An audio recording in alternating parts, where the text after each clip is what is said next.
Second tempo. Mr. Melvin Yong, sorry. Thank you, Mr. Speaker. I stand in support of the bill. Singapore has limited land available for farming, and we have limited fishing grounds as well. According to statistics from the AVA, we import over 90% of the food consumed in our country. Our local farms can produce only a small amount of food that we eat, and we are heavily reliant on food sourced overseas. It is therefore critical that we place a strong emphasis on ensuring the security and safety of our food. Despite our reliance on food import, Singapore has managed to claim the top spot in the 2018 Global Food Security Index. It is vital for the Singapore Food Agency to continue the good work of the AVA by ensuring that we continue to have diverse and reliable sources of food imports. To prevent a situation of food shortage due to changes in political climate of other countries, disease outbreak, or climate change. While we were ranked first in the GFS index, we achieved this mainly due to the affordability of our food. If we look at the index other key metrics on quality and safety, we are ranked 24th. How does the Ministry and the SFA intend to improve the quality and safety of our food imports? It is also important that we continue to grow our domestic food supply as a key strategy in securing our food security. In October 2017, the Singapore Agro-Food Enterprises Federation, or SAFA, announced that it will work with the AVA and institutes of higher learning to improve the local agricultural sector in 4 key areas: set standards, boost productivity, enhance manpower development, and lower costs. I'd like to ask the Minister, have there been any improvements in this area since then? Last month, I visited the SG Farmers Market organized by SAFA at my Cairnhill Community Club. I was heartened to see that many of the stalls were helmed by young, passionate Singaporeans. These new generation farmers have introduced new technology and innovative processes into their farming operations to enhance both the quality and the yield of their produce. I hope that the SFA can do more to support our local farmers, our local young farmers, in adopting technological innovations in their farming operations. I also like to take this opportunity to encourage all Singaporeans to support our local farmers and buy local produce. Our support is key to their sustainability.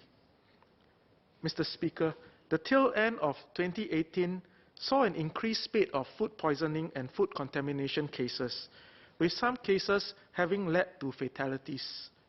Food safety is a cause for concern.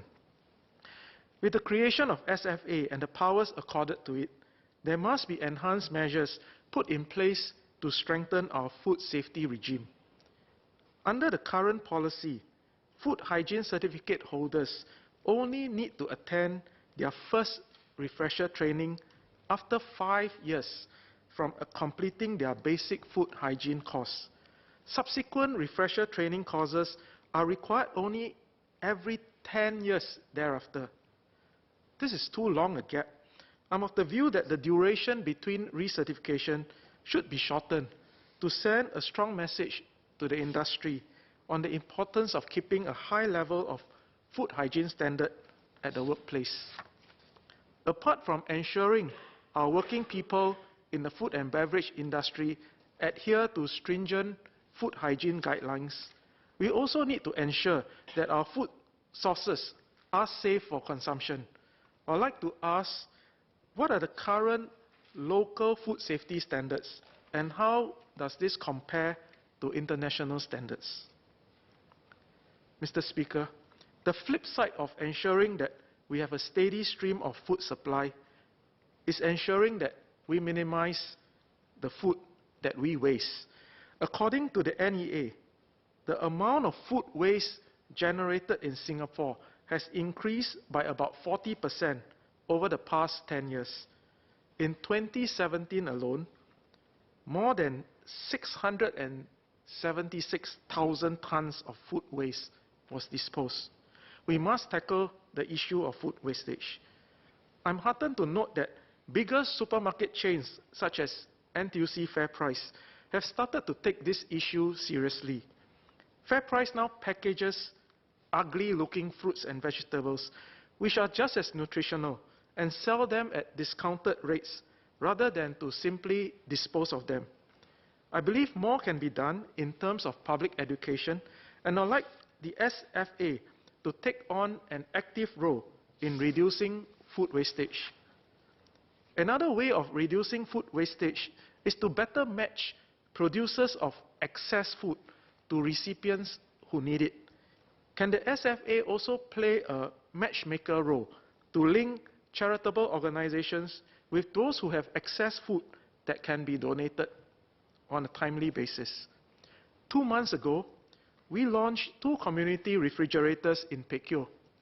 Working with SG Food Rescue and the local market stallholders, we distributed more than 300 kg of fresh fruits and vegetables to more than 200 households at the launch event itself. Since then, many more fruits and vegetables were donated and contributed. I hope that the SFA can work closer with social enterprises such as SG Food Rescue and the Food Bank to enhance community efforts to redistribute unwanted but edible food to those in need. In conclusion, food security, food safety, and food wastage are big areas of concern. The government needs to work with multiple stakeholders to monitor, educate, and encourage safer and more responsible food production, food preparation, and food consumption. With that, I support the bill.